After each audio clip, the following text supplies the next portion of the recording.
అలవాట్లు కొంతమంది ఆచార భక్తి ఆచారంగా కానీ ఆధ్యాత్మికంగా చేయరు. ఈరోజు ఏదోలే అన్ని జనులాగా అలా అలవాట్లు కాదు, ఆచార భక్తితో ఉండకూడదు. మనం ప్రభు దగ్గరికి వచ్చిన తర్వాత ఆచారం అనే అలవాట్లు ప్రకారం కాకుండా ఆధ్యాత్మికంగా ప్రభువుని స్తుతించే వ్యక్తిగా ఉండాలి. ప్రభు నామానికి మహిమ కలుగును కాక.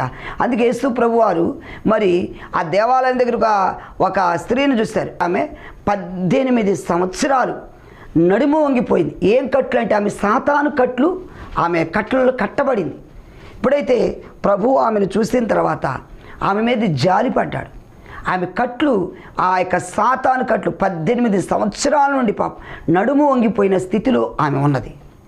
చూడండి, లూకాసు సువార్త 13వ అధ్యాయం 18వ వచనం చదవండి. 18 ఏండ్ల నుండి సాతాను బంధించిన అబ్రాము కుమార్తె ఈమెను విశ్రాంతి దినమందు